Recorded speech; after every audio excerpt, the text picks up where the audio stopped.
Nate and Joseph Sekander. Thank you so much for being here. Thank you for having us. I'm sad that we're not eating Chinese food in San Francisco like we did last time we were together, but I'll take it nonetheless. Rain check. We got to do that again. And that's where we had the idea of doing the podcast together, right? We had so much fun, so many stories. I don't know how many of those stories we can say here and put them live on Spotify and everything. But anyhow, we will give the audience a taste of what we had in San Francisco, and what happened in San Francisco stays in San Francisco. Exactly. Very good. So today we're going to talk a little bit about what it means to make it in the technology world as a first-generation American. You are cousins, both from Afghan descendants, and you will have make it a very great career in technology. Nate, you as a product leader, and Joseph, you as a marketing and sales professional in consulting as well. And so I want to talk about your story, and from there, talk about the what you learned through your journey, right? So I want to start with the basics. Nate, what do you do today for a living? So I am a seasoned, you can tell by the gray in my beard, a seasoned product leader. I've worked with companies, I've started my own, and I've worked with, multinational companies in the $15-18 billion in total revenue. And so today I kind of have this really unique sweet spot of focusing on working with companies that are transitioning from, $10-15 million in annual recurring revenue and trying to get to that $100 million annual recurring revenue mark, across a variety of industries, all software, all technology. And in my recent career has been focused on the oil and gas and energy markets in particular. Beautiful. Joseph. Yeah, for me, I broke into almost 10 years I've lived in San Francisco, which is kind of crazy. When I moved here, I didn't really know what I was going to do, and I started my career in sales. Started off as a sales development rep, and worked my way up through mid-market, senior enterprise, and selling complex deals to Fortune 500 companies. Very good. And the interesting thing here, I think, is product and marketing and sales are very much related, right? A good product leader has a very good handle on marketing and sales and talks to those guys all the time. And then marketing and sales, you rely on a good product leader, right? If there's not a good product, then there's very little you can do. Right. So this is going to be an interesting conversation. I have a conversation with sales every day, 2 conversations. One is let me learn about the customers. And then my second one is, why did you tell the customers we do that? And so story of my life. Yeah, the story of and in my position, we have to sell hopes and dreams sometimes. And so the reality is we say something's coming. Product tells us 3 months from now, turns in a year from now. And it's this back and forth of setting realistic expectations, right? I think in my position, I do that a lot in conversations, and rely on product leaders as well as marketing on how do we communicate this with customers and prospects. It's an interesting dance always. To me, it's weird because I am the CEO and I own a small boutique shop for software development. And so I'm the sales guy that puts myself in trouble if I go too far on what I promised, right? So it's like, depending on which hat I am wearing, I can put myself in trouble. But that's for a different conversation some other day. Nate, I want to ask you, how did you get to where you are today? And did you always wanted or imagine that you will get into technology? No, I wanted to be a race car driver, and I was really good at Gran Turismo, if that counts for anything. But yeah, I had an interesting career because, obviously coming from a culture like my parents and Yosef's parents, that Afghan world, coming to the United States, they had very high aspirations and hopes and dreams. And every one of our aunts and uncles wanted their children to be doctor, dentist, lawyer, and that was it, right? And which was funny because none of them were doctors, dentists, or lawyers. And so when I discovered, after a really great conversation with one of my cousins who was a doctor, that I didn't want to be a doctor, I tried to figure out, like, oh man, what the hell do I want to be when I grow up? And I had spent a lot of my time, like in technology. I was lucky enough to be in a really good like high school and middle school system that gave us access to like computer software. And like I had a 4-year computer science during high school. I took it for every 4 years of my high school. And so I was able to really like leverage that experience. And what I was also kind of discovered is like I was a really good problem solver. And so being able to tie a moderate to mediocre technical background with really good problem solving, like I actually started to become a product manager before I even knew what a product manager was. I started my own design and development studio focused on healthcare, which was my background at the time. And, 2 years later, I had, 10, 15 employees, and we were a services company. And then I loved, taking these great ideas and great concepts and turning them into something that was like tangible and real. And then I really, really liked looking at what I want to do with that, a year from now, 2 years from now, but being a services company, that wasn't my opportunity. And so we looked to transition and become our own product company. And so I happened to, know the right people and luck into some circumstances tied with some hard work.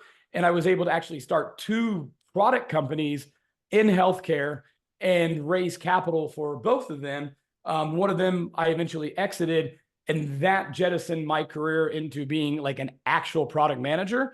And then because of my technical background, I had some very technical, complex products and just started to turn those into highly profitable lines of business. And, I was an individual contributor in product for 4 or 5 years, then became a manager and a leader of people, and then really started to be able to leverage that and hone in on my strategic side of things. And so I've been in, like VP, CPO roles over the last, 7, 8 years in product. And I love it so much. Every situation is a unique problem to solve. And that is what like I love about what I do. And then mentoring other really great product people into becoming even better is like the most joy I get out of what I do. Did you hit any walls as you were growing in your career? I know that you are just providing a summary, right? But when I hear it, it's like, dude, you just learned something in high school, applied it, had a services company, created 2 products from it, exited one of them. It's like, right? Oh yeah. I mean, like the Reader's Digest doesn't give you all the bullshit you had to deal with. I remember when I had my company, we had raised capital for, I didn't know if I was going to make payroll half the time, right?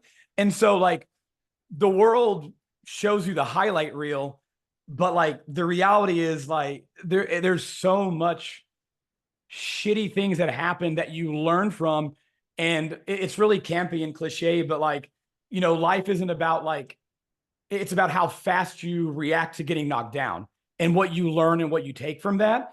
And I've had an opportunity to work with some really good mentors as well that have like seen things that like I couldn't even imagine seeing. And then when I do, I'm like, oh, I already know how to handle these things. So a lot of it is just your general persistence and being able to overcome whatever happens, because things are going to happen no matter what. And then it's also surrounding yourself with people that will make you better and want to see you succeed, which I think is so important. And any great successful person in the world has people like that around them. And that has been one of the biggest catalysts for me, was having that. So like, yeah, my Cliff Notes was very, oh yeah, you did this and this and this. Yeah, like as many of those positive things, I shit the bed 1,000 more times than I did succeed. But I learned way more from every failure than I did from any success I ever had. What is there a particular failure that you remember? Like in my case, right? I got to be an entrepreneur way later in my life, right? I tried a few things, but honestly, I've been an entrepreneur for the last 3 years of my life. I was more like an employee before that. I got fired twice during my career. I got fired twice. Those hurt in different ways or didn't hurt, right? The first one taught me a lot. Was my first, serious job. Do you remember like a particular, time that you got knocked down, like it was hard, but you learned that you can share with the audience? Yeah, I think with my startup Fizmodo, we were so healthcare focused, and I had, a handful of doctors and, potential customers. Yes, we love this. We love this. We love this. No one ever gave me any money. Like no one ever bought my product. And so like, I was so focused on this like admiration and validation that I was getting that I lost sight of like, dude, there's 4 people that said they like this. There's a whole slew of other people you haven't talked to. And if you did, they're probably going to tell you your baby's ugly.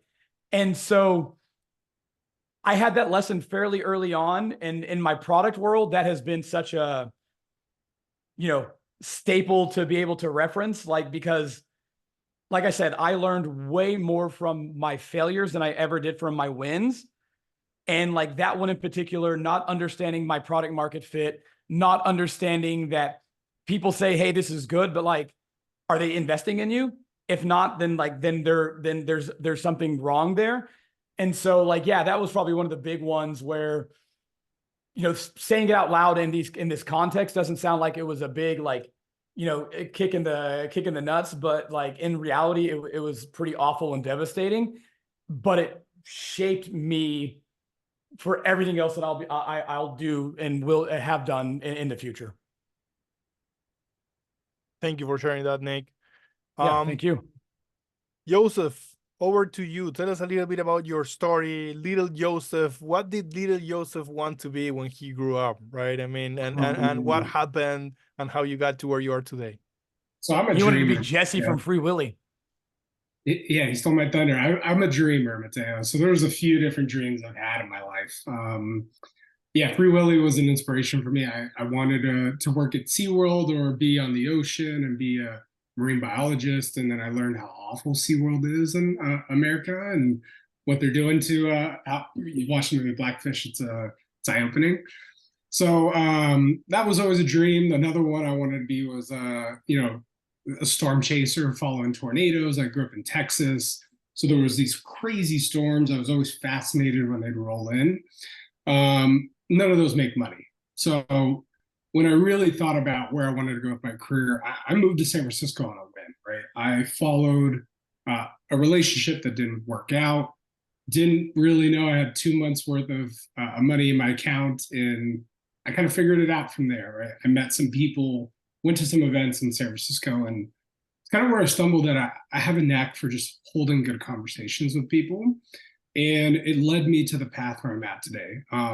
My first opportunity, I worked for a small startup that got purchased by a large company. And I got to experience what being going through an IPO was like at an organization. And it's kind of where I cut my teeth, right? Crazy metrics. I'd have to make like 500 cold calls a week and set up meetings, and I get paid on that. So that was kind of my first intro into it. I'm 22, 23 years old, kind of figuring this out, making peanuts for a salary, but end up making a lot more money because of the skill sets that I learned. And so I've just ran with it ever since then. I've sold in different industries like marketing and data and e-learning, which I've been in for the past 5 years. And e-learning is such a great spot to be in, right? There's this huge need with the world turning into digital transformation, and people need to have skills. And being a part of that journey for different organizations, it's been really eye-opening, right? That's with ChatGPT coming out, with all these different technologies, people need to learn or they're going to get left behind, or the roles will become redundant. So that's been part of my journey. And I agree with Nate, right? I've been through ups and downs. I've been fired at organizations as well. And sales is pretty black and white, right? You either perform, you don't perform. And if anybody tells you they've never missed a quota, or they're full of shit, right? The reality is things happen. You could, have an amazing quarter and then you have no pipeline. So the trials and tribulations I've been through my career kind of made me who I am today. And moving to San Francisco was one of the greatest things I ever did in my life. And I met my future wife here, my wife now, and we're starting a family, and we bought a house, and all these amazing things that if I never took the chance and jumped at an opportunity, I didn't know where my life was going to go. Right, being in Dallas, it's not the most culturally diverse place, and getting a chance to live here in San Francisco is eye opening. Right, there's all these different cultures, different foods that I tried. And it's really just shaped the person that I am today. A couple of follow-up questions there, Joseph. So 500 cold calls a week, that's tough, man. That's super tough. So I've been in sales for the last 3 years only, right? I didn't like sales. I never wanted to be in sales, and it ended up happening that I was good at it, right? And it helped me get to where I am today. But what I've seen is there's so much resilience and discipline that is required, right? Because 99% of the time, 99.9% of the time, you get rejected. And many times those are ugly rejections, right? And you have to not care, and you have to keep going. And honestly, Joseph, I don't see, there are great salespeople out there, right? But those are rare. It's a rare breed. You are one of a rare breed, right? Where do you find that resilience? How do you feel when you get a no? How does your mind work? Tell us a little bit about that. I'm going to pull a Kanye. I'm going to let you answer, but I will give Joseph so much credit. One of the things that, and he'll get into that, but like his not give a fuck about what other people think, knowing who he is as a person and who he is to his friends and his family, doesn't let anything falter him, is such a beautiful like characteristic of him that like I have envied for the time that we've both been grown-ups and like been grown-up friends together, because it's such an amazing thing. But I'll let him get into that. But like outside looking in, like I'm envious of that because it's so fucking beautiful, and I wish more people had it. I wish I had it. Yeah, I mean, I appreciate that, Nate. For a little bit of background story too, you guys got to understand the audience that Nate and I grew up less than a 5-minute bike ride from each other, right across the little creek, across a bridge. My dad and his dad are brothers, come from a large family. We have a lot of cousins. And actually, Nate and I are the closest in age. Even though we're 8 years apart in age, we grew up together, right? He had the pool. I had no pool at my house. So I was always going over to Nate's house. And in Texas, it can be brutal hot. So we just grew up together. We have a special, close relationship. And there's things that Nate's ability to persevere kind of helped me learn to persevere. I don't give a crap attitude that I have. It comes from, I mean, I've been bullied when I was a young kid. I was always a little bit chubbier of a kid, so people were always giving me a hard time. And I was the youngest boy out of a bunch of boys in our family, and everyone always beat me down. And I learned at a young age that I just don't give a shit what anybody thinks of me. And it's motivated me. It's pushed me. I'm very much, that goes back to the dreamer aspect of who I am. And kind of what drives me is like to dream, right? I want to be able to be a provider for my family. I want to be comfortable in my life. That obviously means making good money. And those are huge motivating factors. Everybody, I always tell people, find your why and don't let anything deviate away from that. And my why is I want to be successful. And there's nothing wrong with saying that you want to make money. I think that whole notion, when people don't have that mindset, then it's okay, right? It's okay to be able to say that money is a highly motivating factor because it does provide comfort. It does not provide happiness in any shape or form, but it does provide comfort for your family, your wife, what your goals are in life, if you want to retire early. So, it's not about the flashy watch or the flashy whatever, or a nice car that's in your garage. It's more about what are you doing today that's going to give you relief later on in your life. And so that leads me back to why I chose to be in sales. When you have that kind of determination, like someone like that I do have, it does propel you to make a lucrative career out of selling things. And so, yeah, I'm proud of where I'm at. I'm not anywhere done. I'm in my young 30s, and I'm excited to see where it goes from here. Following up on that, anyone that says that money doesn't buy happiness clearly has a lot of money, right? Of course. Nobody struggling to pay the bills or to put food on the table would ever say the nonsense of, oh, money can't buy. Yeah, of course it cannot buy happiness, but it buys the foundations for happiness, right? And if you don't have money, and if you cannot afford, and if there are situations where, you know, the rent is at stake or school is at stake or whatever, if anyone, I've been there a few times when I was younger. I've been there in situations where the light gets, you know, cut because the bill wasn't paid, right? So whenever I hear that phrase, it's like, yeah, you know, you must be coming from a, you know, I don't want to disrespect, but from a certain place. So I agree with you. Man, I've driven a Ferrari. I was pretty fucking happy the whole time. Just saying. And the other thing I want to say is, so as a dreamer and knowing your why and wanting to be successful, do you find it that that's what you're visualizing? That's what, you know, you don't care because you can see that. You can see that, you know, the finish line with the success and the yes, right? I think there's a little bit of that, right? When you're good in sales, you don't care about the no's because you know there will be a yes eventually, right? Yeah, it's the law of averages, right? If you do anything and you stick to your process, things will fall into place. You do the right things, you make the right amount of calls, you have the right amount of conversations. It's all about a funnel, right? When you look at it that way, you need to keep feeding yourself and filling that funnel, and things will fall into place, right? If I have a bad quarter, I need to look at where I go, okay, I need to build more pipeline, right? That means I need to get on the phone, need to send out more emails, have more conversations. You always got to keep evaluating if things get out of whack, where's your alignment and where's your process, and stick with that. And so I've done a really good job of that. And the most successful people I know, they stick to their process, their routine, right? They make it a point to either go to the gym, have a nice coffee in the morning, meditate, whatever makes you happy.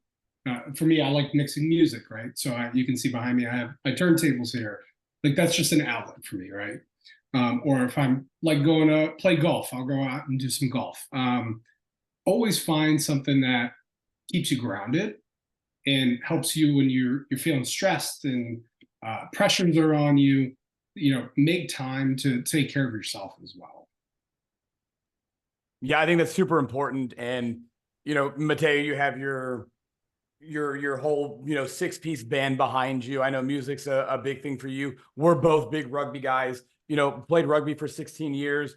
I play tennis now. And yeah, like, I think that's a really important part because like routine is so important. Humans crave routine. And then when we add those other activities, they aren't just there for like physical, but like they're mental, and they're a reprieve from all this other stuff. And like it's so important to have those, like, and you know, anyone that doesn't have that type of outlet, like I would encourage them to try everything in the entire world to figure out what gets them there. Because I can have a long, stressful, like brain, like crunching day, but I can sit on the couch and play, you know, a couple of games of chess at like 10 o'clock at night. And while it's still a thinking thing, it's completely different than anything that I did that day. And I'm focused and I'm enjoying it. And it makes you better. And so like, I think that's a big thing too. Apart from the mentorship and finding people that are like you, surrounding you, is having that outlet is a huge, huge thing. Because if we didn't have those, like, who knows? Like, who knows? Yeah. And take your PTO days too, right? Like not enough people, I think in other parts of the world, they do a much better job than we do as Americans Yeah, we're very bad at it as Americans, 100%. I try to live my life like a European. I max out my PTO. I don't care about getting paid out.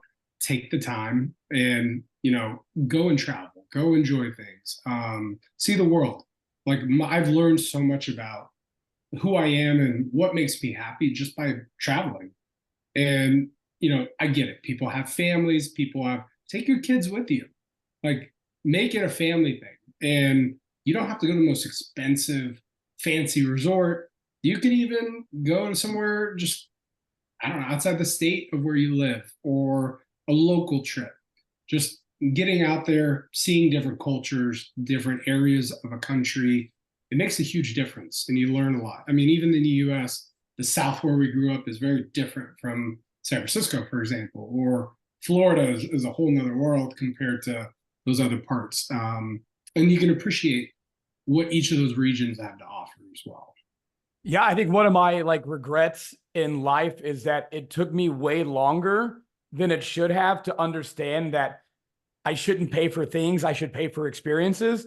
And that's where Yosef was, kind of I don't need this thing because but no one can ever take away that, we did this thing on this trip in XYZ. And so I had a pretty fundamental mindset shift probably 5-6 years ago where I stopped paying for things and started really focusing on paying for experiences. And, travel is the best teacher. And you learn so much just by doing that, even within your own country, within your own backyard. And that would be another piece of advice, pay for experiences. You'll never miss out, even if it's a shitty, awful, crazy experience. You have a great fucking story to tell one day at a bar, right? And so experiences over objects all day long, 100%. And you'll never be this young again, no matter what age you are today. You could be 30, 40, 50. You'll never be that young again that exact day. Take advantage of it.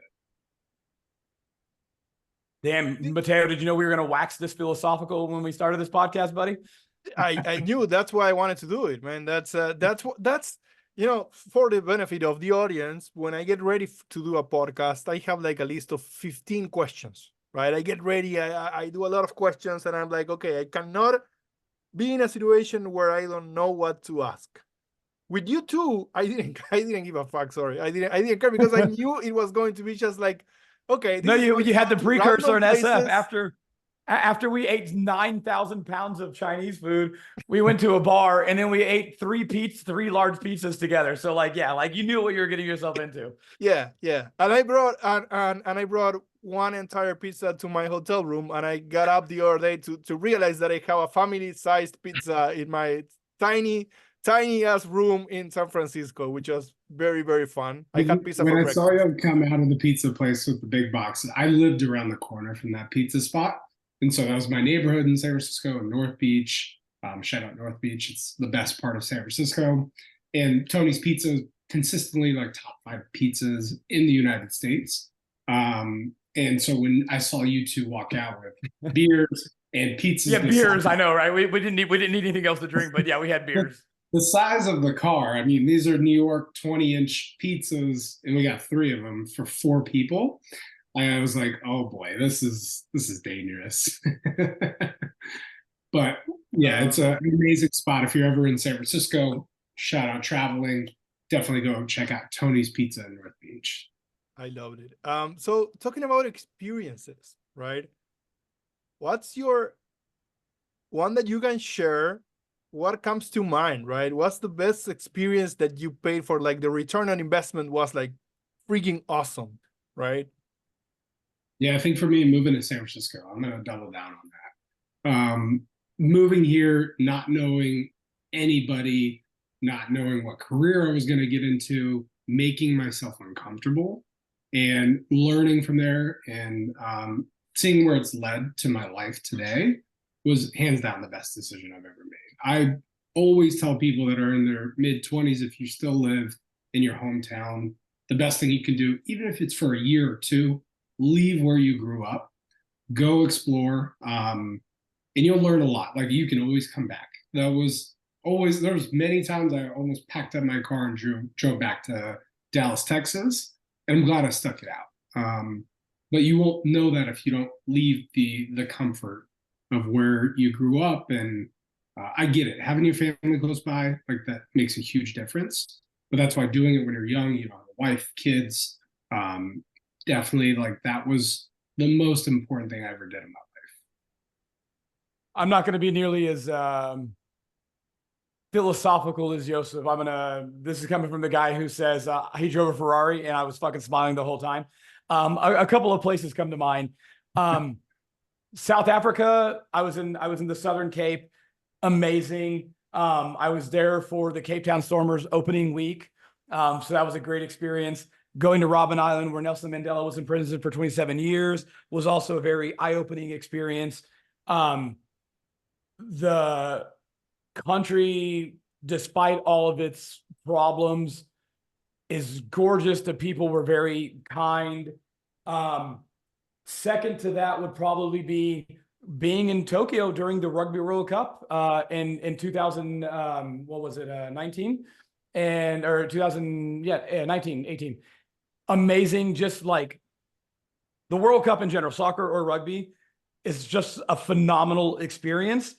And being in arguably one of those coolest cities in the entire world during the second most watched sporting event in the entire world, with all the people that were there, was pretty sublime experience. And then I think my future number 3, Mateo, is going to be when I come visit you in Uruguay, and then we hit up Mendoza for a long weekend and eat meat with a side of meat and just drink wine all weekend long. So I'm looking forward to that as well. So, but yeah, I love, like, just those experiences were so unique. And when, especially like Uruguay, the one thing that I love about going there soon is I'm there with a friend, I'm there with a local, and my experience will be completely different than if I had ever gone there on my own without, like, you know, knowing someone there. And so yeah, like that, I'm really looking forward to that. Yeah, the local aspect changes everything, right? I mean, It does. Joseph, he's experienced 10 years in San Francisco. I mean, it's a different thing, right? He made his own way.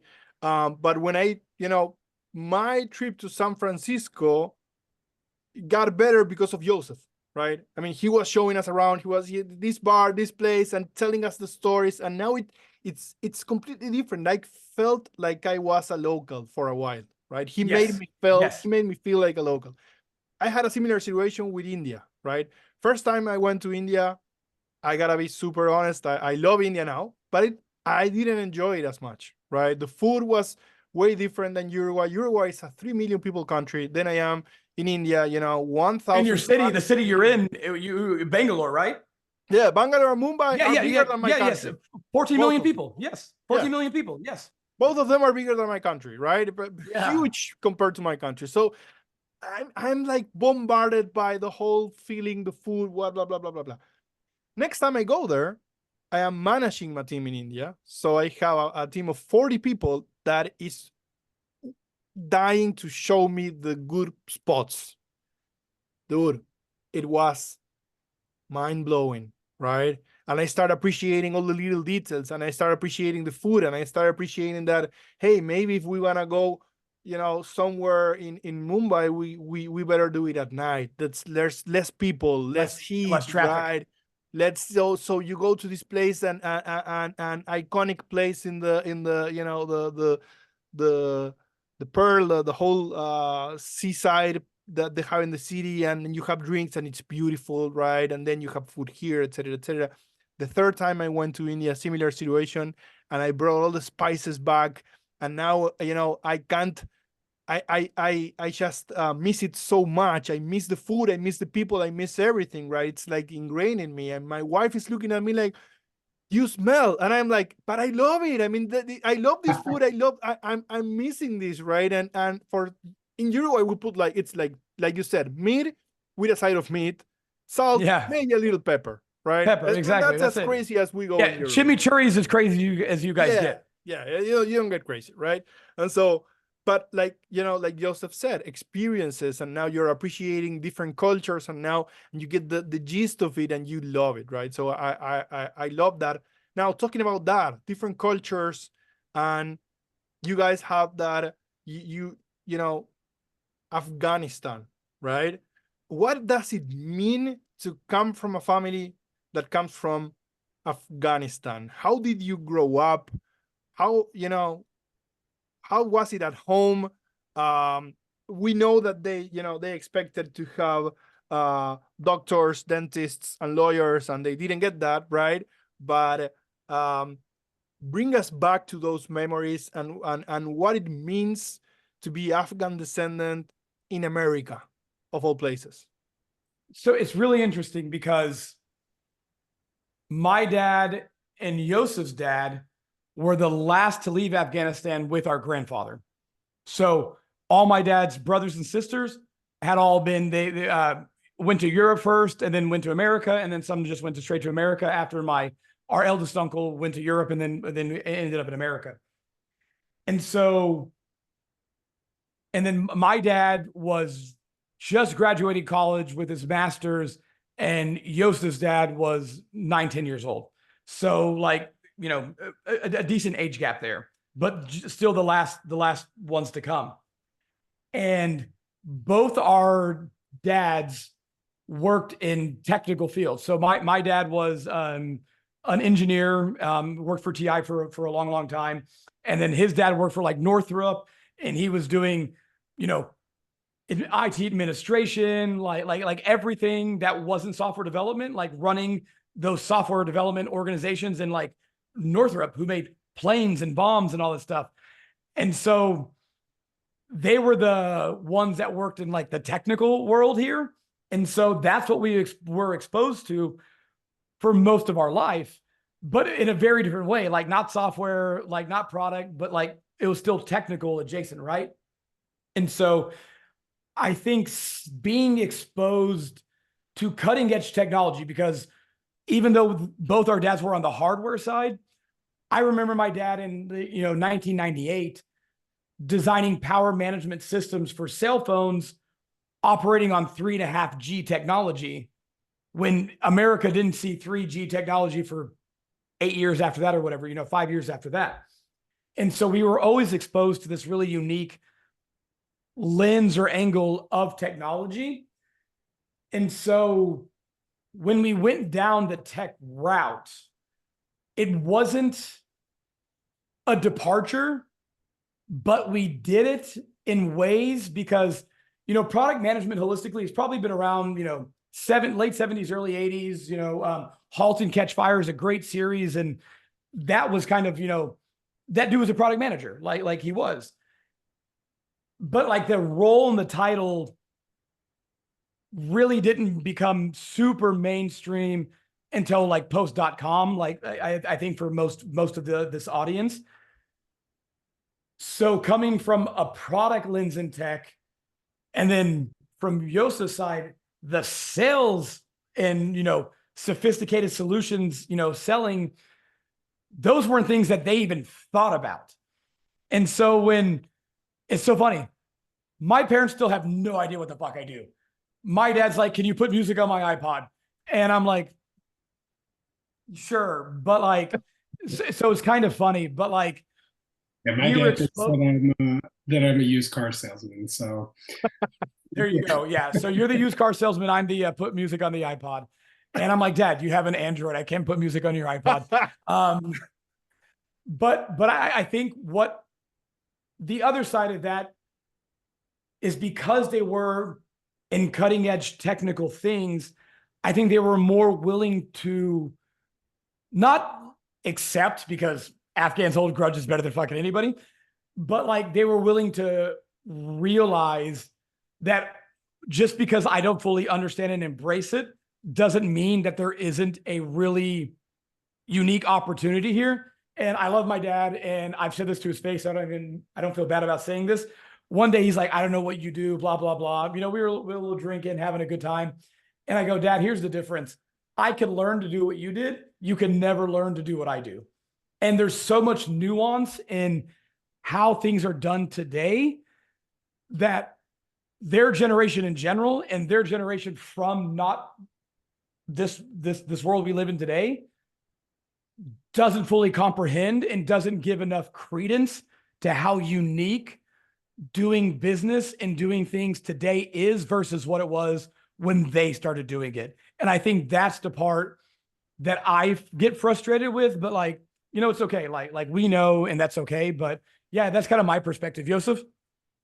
Yeah, I think for my situation, like once my father saw that I was able to purchase a home and be able to take care of myself sufficiently, and I think it gave him more confidence that I made the right decision. He still gives me a hard time on, you know, if this was the right path for me, and you know, I'm open to different things as well, right? Like if it leads me into a management or operations, I think the having a sales background, the most successful people in the world have a sales background, right? You look at the top. Everybody at every company is in sales. I agree with that 100%. So you have to have the skill set, right? The people that have it have an unfair advantage in life, and they've learned that having sales skills will leverage to wherever you need to get to in your career, whether that's you opening a business or whatever you want to do. But by having those skill sets, especially I've been in the field. I started when I was 22. I'm 32 as well now, so 10 years in the field, and you still learn something new. I think, you know, my dad comes from the mindset of keep your head down, stay quiet, work hard, and that gets you to where you're going to get to in life. Whereas there's other avenues and routes you can take.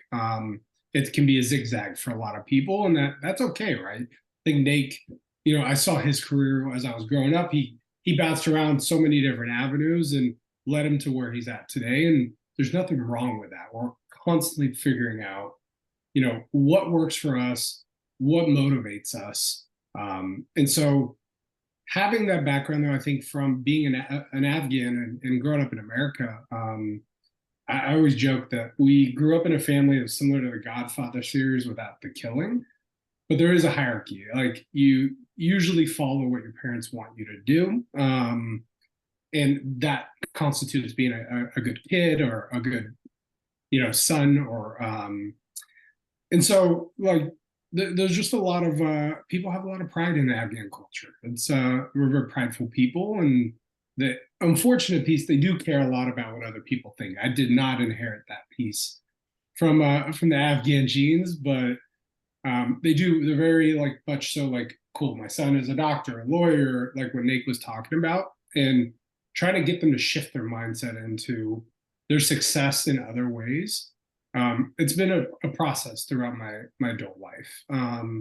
We're in a good place, and I appreciate my Afghan culture a lot. Especially living in the Bay Area, there's a large population of Afghans here. Two cities in the United States have the most Afghans across the United States, in Virginia and in the Bay Area. So there's a big Afghan community. I can go 5 minutes from my house. There's 8 markets that I can get Afghan spices, produce, whatever. And so that's pretty cool, like to be able to do it. When Nate and I grew up in Texas, there was no Afghans. It's like the community was so small. My dad Our parents were enough. Our parents were enough, yeah. My dad was like the president or CFO or whatever, the whole Afghan community for Texas. So we were, but they were small. Like it was a small community amongst not a very diverse crowd in Texas. And they were all named Sekander. They're all named Sekander, yeah. No, but I think, yeah, like I don't know if I like fully answered, but like I love our Afghan culture. Like it gives such a uniqueness to who we are as people, where we come from. You know, a lot of people don't realize, like, you know, the Afghan like world has existed for, I mean, like a few centuries after the cradle of civilization, right? Like Afghans and, you know, that region have been here for a long time. Like Babylon was in Iran, in Persia, like, and Afghans were there. And so like, and we have such a great storied history. Our last name comes from Alexander the Great when he came to Afghanistan, and that started the formation of the Greco-Bactrian Empire. So we have a lot of really cool stories there. Arguably one of the top 5 poets of all time, Rumi, is from Afghanistan. And so like I love having that like cultural tie, because like it creates a uniqueness, and we have a compelling story to tell. And I love that about our culture. And And yeah, like, so I love that aspect of who we are. And I embrace all of the great, unique things that it brings because it has shaped us. Because like our parents are American, but they're fucking Afghan as shit, man. And like, but I love that about us. Like, I love that we have that. And so like, yeah, like it's such a great part of our identity. And I'm so proud of that because it has shaped me and Yosef and like our family in general, like our cousins, you know, to be who they are. Because like with Yosef and I, like we're pretty ethnically ambiguous, right? Like we could be anything. Like we could all be Uruguayan on this call right now. And so like, but in America and in like traditional white upper class America, we're not white. And so like, even if like we may be presenting in that way, and like we are Caucasian, like on, you know, the demographics, like we've been exposed to a world where like we weren't that. And so like we've had both sides of that. And so I think it's provided such a unique experience for us that has shaped us. And I love both of my heritages on my mom's side, my dad's side, but like the Afghan side is just such a, it's fucking cool, man. Like Uruguay, there's 3 million of you guys. There's not that many more of us. But like we've been around for tens of thousands of years, and like that's also really fucking cool too. So like I love that aspect of who we are and embrace that part of our culture every day and enjoy it. And fuck it, number one kebab in the entire world, no questions asked. Afghans number one. And the rice too. If you ask anybody that if they haven't had Afghan rice, it's life changing, right? I think it ties into in America, right? With when 9/11 happened, there was this huge. It was funny growing up. I would say, "Oh, I'm Afghan." People would go, "You know, where is that? Well, what are you?" And then September 11 happens. Everyone and their mother knows where Afghanistan is. Yeah. And so navigating that component too, and you know, Afghan people were blamed incorrectly. Us as America, we were there for 20 years for no reason. Countries have always tried to conquer Afghanistan, and nobody in history has ever conquered the Afghan people. Graveyard of empires. So, I mean, going from the Ottoman Empire, Alexander the Great, the Russians, us, nobody's ever to conquer these people. We're tough mountain people like that. That's just who it's in our blood, right? That ties back into the resiliency that I have. I think it comes from the culture that I grew up with and that mindset. I don't give a shit. I'm going to still do what I'm going to do and get out of my way. And I think that's a really salient point because, Mateo, we were talking during the Rugby World Cup, and you were like, in Uruguay, we kind of have this attitude is like, it's us against the world, right? And Afghans, my whole life, that has been like our unofficial family motto is us against the world because, like, dude, like, bring it on. And so, like I have, you know, several Uruguayan friends, you know, that you know as well. And like, we're the same fucking people. Like you just speak Spanish and we speak Farsi, but like we barbecue. Like we're all the same, man. And like I think what makes part of our relationship so special to be like we are the same. Like at the end of the day, like we are, and I love that. So resilience, that David versus Goliath thing. You have way more history than we do, right? Our history is like 300 years old. And we're undefeated, so like we have that too. Yeah. So, but if I had to describe a Uruguayan, I will say kind of melancholic, right? Kind of grumpy, kind of Afghans or Uruguay? Because I think you're saying Afghans. Looking at a mirror here, Mateo. Uruguayans. Yeah, we're the same, bro. So, you know, kind of nobody's better than nobody, right? It's like if you're in Uruguay and you're, you know, nobody's really famous because it's like, yeah. But I know that guy, right? And then unless they bite people, yeah, that's a different breed. And we are very friendly, and I don't know, right? And then we drink mate all day long. But similar thing, family oriented, like super family oriented, like you get with family. No, literally, like what you just described, you can say. That is Afghans, 100%.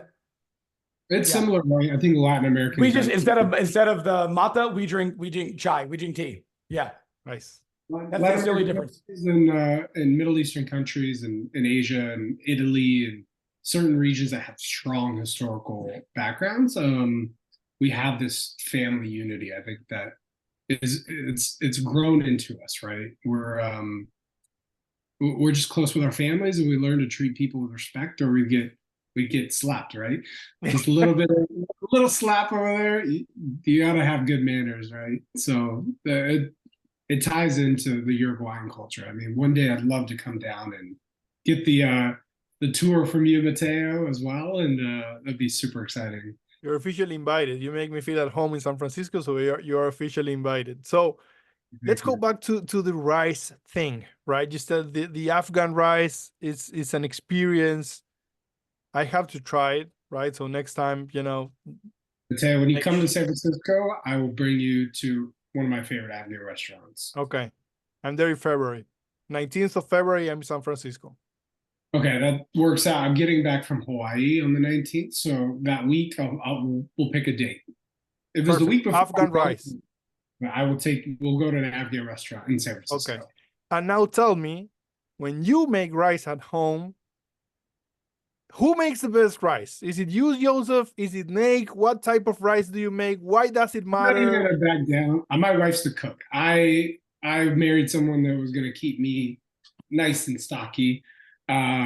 So my wife's an amazing cook. Like, she learned how to make Afghan rice from my father, and she actually does it really well. But Nate cooks rice consistently. Like, I think Nate's got rice through his veins. I do. Yeah. Yeah, I have it soak in fermented vodka, and so I could get, 2 birds, 1 stone. I got to learn how to do this, right? With our parents getting older, and the traditions die off if you don't learn how to do those things. So that's got to be a goal of mine for this year, to learn those things as well. Cool. Nate, explanation of your rice in 1 minute. How do you make it? So there's 2 rices, right? There's the experiential rice, like Afghan food, and then there's like your everyday rice. I meal prep all the time, and so I do jasmine rice, from Thailand, beautiful, good long grain rice. I soak the rice for an hour or 2. Then in the boiling water, I obviously salt, and then a tablespoon of coconut oil. Then your jasmine rice, and I do 1.5 cups of water per cup of rice, and then no rice cooker, none of that. Bring it to a boil, bring it down to the lowest temperature, 30 minutes, let it just absorb, and you have a great aromatic rice that has just a hint of that like sweetness of the coconut. And then for your science bros and gals out there, when you actually put coconut oil into rice and then you cool it in your refrigerator, it actually lowers the glycemic index of rice. And so you actually get less caloric spike if you're counting your macros and you're trying to plan accordingly. So fantastic. We actually make it a little bit different. So we wash the rice in all those same process, just no coconut oil, but we almost make it like a pasta, right? You bring it to a boil and then you bake it, and you layer oil within it, put it in a pot. No, with the coconut oil, that's all you need. Just the coconut oil. No more oil. That's all you need. So the way rice in our family, at least from the way I've seen my dad make it, all oil, which is why it's so fucking good. A lot of oil, but it can take an hour and a half to make. Yes, for sure. Yep. White rice, and you can taste the time that it makes to make this rice. But on a stove, 30 minutes from start to finish. Jasmine rice. Quick version of it. Mine's the one that I've seen is the one they would love that takes a long time to brew, but it's worth it. And like in Afghan culture, the rice burns at the bottom of the pan. So a lot of people will take a spatula and dig at it, and it's called taragi. You put it on top, adds a little bit of a crunch to it as well. So it's a signature thing with Afghan rice is to have some of that crunchy rice as well. It's almost like and I hoard all of the tadig when anybody makes it. I take all of it. No one gets anyone. Fuck y'all. It's all mine. It's a delicacy. It does get stuck in your teeth, which can get a little annoying, but it adds a nice crunch to the rice as well. I'm starving. It's 8 p.m. here in Uruguay right now, and I'm starving. So I'm going to just go to. I'm sorry, audience, but this is making me so hungry.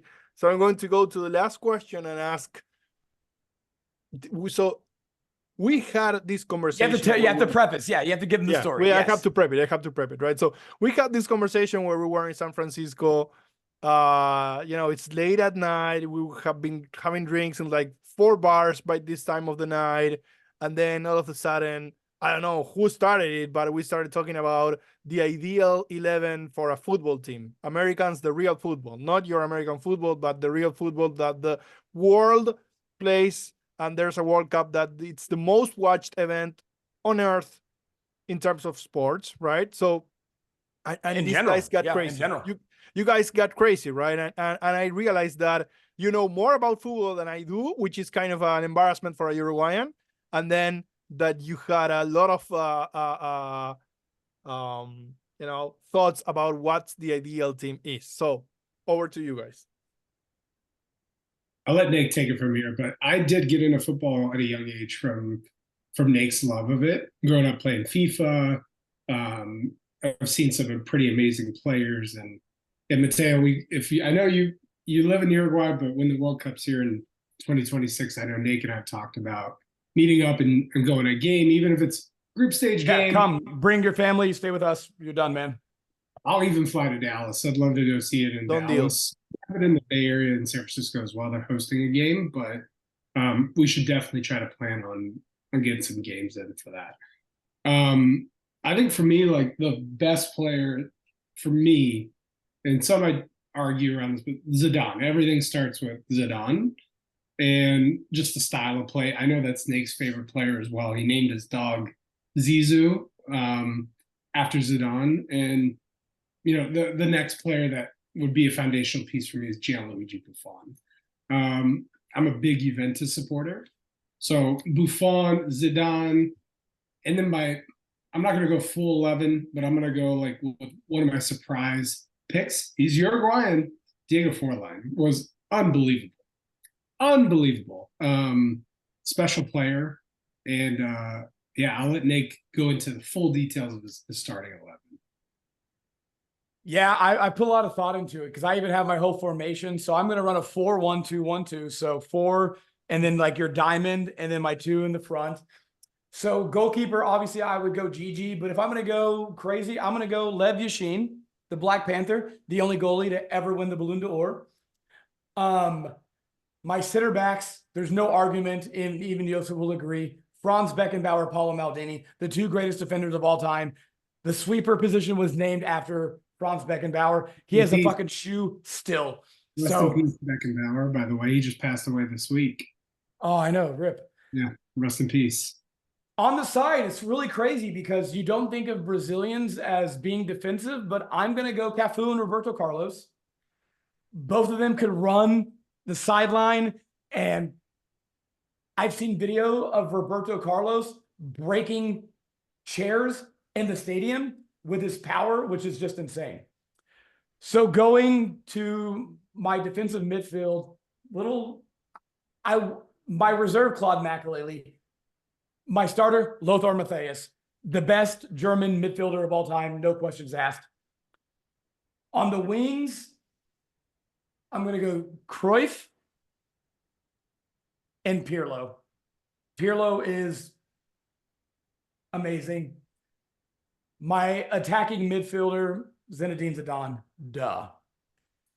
The striker is where it gets crazy because, like, there's an argument for like 11 people.